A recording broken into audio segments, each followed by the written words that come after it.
नमस्कार दोस्तों, बात कर लेते हैं एनएचपीसी शेयर के बारे में कि आने वाले दिनों में कैसा परफॉर्म करने वाला है ये शेयर। साथ ही कुछ इंपॉर्टेंट लेवल के बारे में आपको बताएंगे कि अगर आप नीचे के लेवल में इस स्टॉक में एंट्री लेके बैठे हैं तो आपको कहां तक रुकना चाहिए। साथ ही लॉन्ग टर्म व्यू है तो क्या आपको ये स्टॉक निकाल देना चाहिए या फिर बना रहना चाहिए। साथ ही आपको बताएंगे कि लॉन्ग टर्म के अंदर ये स्टॉक क्या बवाल मचा सकता है। जी हाँ, बिल्कुल सारी चीज़ें आपके सामने यहाँ पर रखेंगे एक एक करके। साथ ही एफआईडीआई तमाम चीज़ें आपको बताएंगे कि कितनी होल्डिंग है, किसने होल्डिंग निकाली है, किसने होल्डिंग बढ़ाई है। साथ ही इंपॉर्टेंट लेवल बताने वाले हैं, इंपॉर्टेंट सपोर्ट बताने वाले हैं कि किस जगह से ये शेयर सपोर्ट ले सकता है, कौन सा इंपॉर्टेंट रेजिस्टेंस यहाँ पर हो सकता है। तमाम चीज़ें आपको बताएंगे। तो सबसे पहले बात कर लेते हैं इस स्टॉक के बारे में। आपको बता दें स्टॉक में काफ़ी दिनों से अप ट्रेंड है, काफ़ी अच्छी तेज़ी भी आई है और जब से एमएससीडी का यहाँ पर क्रॉस ओवर हुआ है तब से स्टॉक भाग रहा है। आप देखिए यहाँ पर 27 मार्च से लगातार अप ट्रेंड में है और स्टॉक ने काफ़ी अच्छा रिटर्न भी दिया है। ऐसे में अब यहाँ पर सबकी नज़र है कि क्या ये स्टॉक आगे भी रिटर्न देगा या यहाँ पर प्रॉफिट बुकिंग आएगी। देखिए सेम इस स्टॉक में एक चीज़ आपने नोट की होगी कि स्टॉक ने यहाँ पर आप डेट देखिए, मैं आपको एक डेट बता रहा हूँ। 5 फरवरी को स्टॉक ने 115 रुपये का हाई लगाया था। उसके बाद दोबारा से 115 रुपये का ब्रेकआउट इसने दिया था यहाँ पर 3 जून को, लेकिन वो ब्रेकआउट फेल हुआ और स्टॉक में ज़बरदस्त गिरावट आई। लेकिन स्टॉक ने सेम यहाँ पर 97 रुपीज़ से सपोर्ट लिया और बेहतरीन प्रदर्शन करते हुए अभी तक यहाँ पर अप ट्रेंड दिखा रहा है। ऐसे में देखिए सबसे महत्वपूर्ण, सबसे इंपॉर्टेंट यहाँ पर सपोर्ट लेवल बनता है इस स्टॉक का 98 रुपीज़। जी हाँ, बिल्कुल 98 रुपीज़ से अगर ये नीचे जाता है तो यहाँ पर बड़ी गिरावट देखने को मिल सकती है। लेकिन अगर ये स्टॉक यहाँ पर आप देखिए इसने 2 बार ब्रेकआउट देने की कोशिश की है। अब इसका इंपॉर्टेंट रेजिस्टेंस लेवल है 115 रुपये। अगर स्टॉक 115 रुपये का ब्रेकआउट करके सस्टेन कर जाता है तो डेफिनेटली स्टॉक में बहुत अच्छी बाइंग आ सकती है और बहुत ही ज़बरदस्त यहाँ पर तेज़ी भी देखने को मिल सकती है। देखिए अभी स्टॉक यहाँ पर फिलहाल जो है लिख लीजिए आप 98 रुपीज़ का बहुत इंपॉर्टेंट यहाँ पर सपोर्ट बना हुआ है। इसके अलावा वन डे चार्ट फ्रेम में आप देखें तो 115 रुपीज़ का ब्रेकआउट होना बहुत ज़रूरी है। 115 रुपीज़ का अगर ब्रेकआउट स्टॉक कर देता है तो डेफिनेटली बहुत ही ज़बरदस्त और अच्छी बाइंग यहाँ पर आने वाली है और लॉन्ग टर्म में ये स्टॉक बहुत अच्छा है। काफ़ी महीनों बाद, सालों बाद इस स्टॉक ने एक रैली की है ज़बरदस्त वाली और उम्मीद है कि स्टॉक अच्छा करेगा। लेकिन याद रखिएगा यहाँ पर एक इम्पोर्टेंट चीज़ मैं आपको बता रहा हूँ कि इस स्टॉक के कुछ इंपॉर्टेंट लेवल्स भी हैं जो मैं वन डे चार्ट फ्रेम पे आपको बता देता हूँ अगर आपका लॉन्ग टर्म व्यू है तो। यहाँ पर देखिए 97 रुपीज़ का एक बहुत इंपॉर्टेंट लेवल है और रेजिस्टेंस मैंने आपको बताया है कि 150 का है। और इसके अलावा यहाँ पर आप देखें तो बहुत ज़्यादा डाउन तो ये नहीं जाएगा, लेकिन यहाँ पर 86 का भी एक लेवल है।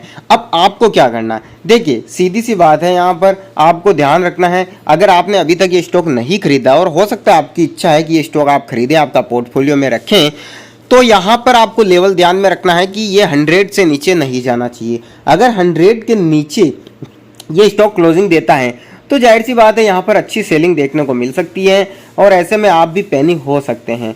तो याद रखिएगा 100 से नीचे ना जाए और जल्दी से जल्दी 115 रुपये का ब्रेकआउट दे। 115 रुपये का अगर ब्रेकआउट देता है तो यहाँ पर एक अच्छी बाइंग आ सकती है। देखिए अभी तो यहाँ पर आप एमएससीडी और 20 मूविंग एवरेज की मैं बात करूँ तो यहाँ पर देखिए अभी मूविंग एवरेज ने 3 जुलाई को इसने क्रॉस ओवर किया है और सुपर सिंपल मूविंग एवरेज के ऊपर भी क्लोजिंग दी है 4 जुलाई को और तब ये इसकी रेट थी यहाँ पर आप देखेंगे तो 104 रुपया। ठीक है, 104 रुपया उस वक्त रेट थी और इसके बाद इसमें बाइंग आई, अच्छी बाइंग आई यहाँ पर और स्टॉक ने लगभग 4-5% रिटर्न दिया है।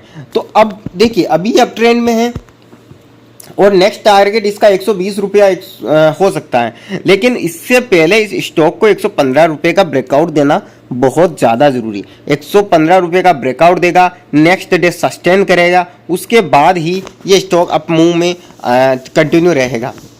देखिए इसमें रिट्रेसमेंट तो हो चुका है, आप अगर देखेंगे ध्यान से तो यहाँ पर स्टॉक ने 5 फरवरी को ब्रेकआउट किया, उसके बाद ये 5 से 7 दिन डाउन ट्रेंड में रहा और दोबारा से बाइंग जोन में आया, फिर सेलिंग आई और अब जो है रिट्रेसमेंट हो चुका है।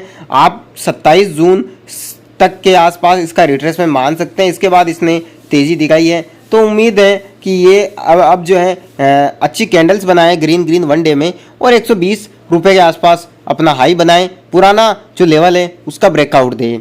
वॉल्यूम भी शेयर में अच्छा आ रहा है, यहाँ पर वॉल्यूम आप देखेंगे तो वॉल्यूम बहुत अच्छा जनरेट कर रहा है, काफ़ी अच्छा लॉन्ग टर्म के लिए भी है। अब दूसरी चीज़ देखिए, सबसे इंपॉर्टेंट चीज़ यहाँ पर क्या बन जाती है कि मार्केट क्योंकि ऑल टाइम हाई पे है, आप देखेंगे कि निफ्टी 50 ले लीजिए, बैंक निफ्टी ले लीजिए, लगातार हाई पे हाई बनाए जा रहे हैं। तो ऐसे में इस स्टॉक के अंदर एक चीज़ खासियत यहाँ पर ये है कि आपको यहाँ पर इंतज़ार करना होगा। देखिए इंतज़ार करेंगे तो डेफिनेटली पैसा यहाँ पर बनेगा लॉन्ग टर्म का। जो नीचे के लेवल पे लेके बैठे हुए हैं वो चाहे तो इस स्टॉक से अब एग्जिट मार सकते हैं, अगर उनका व्यू शॉर्ट टर्म का है। तो जो लॉन्ग टर्म वाले हैं वो अभी भी होल्ड कर सकते हैं, क्योंकि कंपनियां जो हैं, अच्छी कंपनियां अक्सर लंबे समय में ग्रोथ दिखाती है। ये नहीं कि आज जो है स्टॉक ले लिया और 2 दिन में ही आपने प्रॉफिट बुक कर लिया। देखिए अच्छा पैसा कमाना है, बड़ा पोर्टफोलियो बनाना है तो आपको इंतज़ार तो करना ही होगा। स्टॉक में किसी तरह की इसमें कोई कमी नहीं है और स्टॉक काफ़ी अच्छा ग्रो भी कर रहा है। हाँ, जिनको नई एंट्री लेनी है यहाँ पर ध्यान रखिएगा, नई एंट्री जिनको लेनी है वो इंतज़ार करें। यहाँ पर दोबारा से ये स्टॉक 100 से नीचे जाए तो वहाँ जो है आप कहीं एंट्री बनाने की, अपनी पहली एंट्री बनाने की कोशिश कर सकते हैं। ध्यान रखिए कि एक साथ पूरा पैसा नहीं लगाएं किसी भी स्टॉक में, और जब भी ये 95 100 के नीचे आपको मिले तो आप एक मौका यहाँ पर आजमा सकते हैं, एक मौके के साथ इस स्टॉक के अंदर एंट्री बना सकते हैं। अब देखिए क्योंकि यहाँ पर स्टॉक में लगातार एक अच्छी बाइंग आई है, आप देखिए अगर लगातार बाइंग की मैं बात करूँ यहाँ पर तो कब से स्टॉक अप ट्रेंड में है। देखिए 2022 के आसपास ये स्टॉक 27 रुपये का था और आज ये स्टॉक जो है 120 रुपये 115 रुपये के आसपास चल रहा है। ऐसे में आप अनुमान लगा सकते हैं कि स्टॉक ने 2 साल में बहुत बम्पर रिटर्न दिए हैं। तो ऐसे में देखिए उम्मीद तो यही की जाएगी कि स्टॉक में एक सेलिंग तो आएगी, एक सेलिंग तो बनती है। और अब मार्केट जैसे ही हल्का भी क्रैश होता है तो डेफिनेटली ये स्टॉक भी काफ़ी अपने को सेलिंग दिखा सकता है। ना सिर्फ सेलिंग दिखा सकता है, अपने 100 के लेवल को जो सपोर्ट है 98 या 100 का, उसको भी ब्रेक करके नीचे जा सकता है और 100 से नीचे जा सकता है तो आप अपनी पहली एंट्री बना सकते हैं। याद रखिएगा सारा पैसा एक बार में नहीं लगाना है, आपको इंतज़ार करना है, मौका मिले तभी आपको टुकड़ों में पैसा लगाना है और लॉन्ग टर्म व्यू है तो ही आपको यहाँ पर प्लान करना चाहिए। अदरवाइज शॉर्ट टर्म वालों के लिए तो मैं नहीं कहूँगा कि अभी आप इसमें शॉर्ट टर्म एंट्री लीजिए, क्योंकि शॉर्ट टर्म में अभी जो है मार्केट यहाँ पर काफ़ी जो है यहाँ पर ऑल टाइम हाई की तरफ है, तो कभी भी गिर सकता है, पैसा फंस सकता है। अपनी रिसर्च करिए और यहाँ पर बहुत अच्छा स्टॉक है, स्टॉक में कोई कमी नहीं है। आने वाले समय में जैसे ये ब्रेकआउट करेगा 117 रुपये का तो ये और ऊपर जाएगा। और देखिए क्या होता है कि लॉन्ग टर्म में जब भी पैसा लगाते हैं तो एक चीज़ ध्यान रखिएगा, जब भी पैसा लॉन्ग टर्म में लगाया जाता है तो यहाँ पर रिट्रेसमेंट जो होते हैं या कोई नेगेटिव न्यूज आती है तो पैसा यहाँ पर नुकसान में जाता है, लॉस दिखता है, लेकिन वहाँ आपको घबराना नहीं है। लॉन्ग टर्म व्यू है तो यहाँ पर आपको इंतज़ार करना चाहिए। मान लीजिए मैं एग्जांपल दूँ, 2021 में किसी ने लिया हो और अभी तक रुका हो तो जाहिर सी बात है उसका पैसा आज 10 गुने 7 गुना 5 गुना ऐसे होता है। और ये होता है, ऐसा नहीं है कि पैसा यहाँ पर बढ़ेगा नहीं, अक्सर पैसा बढ़ेगा। मार्केट से आपको अपने आप को दूर करना होगा, जो टीवी चैनल है उनसे दूर रहना होगा ताकि आप जो है गलत फैसले ना ले सके। खुद का एनालिसिस भी कीजिए, जैसे कि आप अभी देख पा रहे होंगे कि स्टॉक के अंदर अच्छी बाइंग आई थी, बीच बीच में सेलिंग भी आई, अभी मार्केट ऑल टाइम हाई पे है। अगर मार्केट ऑल टाइम हाई पे नहीं होता तो यहाँ पर इस स्टॉक में एक एंट्री बनाई जा सकती थी और यहाँ पर 120 रुपये का ब्रेकआउट किया करता तो ज़बरदस्त यहाँ पर बाइंग आती, लेकिन अभी मार्केट ऑल टाइम हाई पर है। ऐसे में अगर हम एंट्री बनाते हैं और सारा पैसा लगा देते हैं तो फिर ऐसे में हमारे लिए काफ़ी दिक्कतें हो सकती है। यहाँ पर कंपनी हमारा पैसा इसमें स्टॉक में अटक भी सकता है।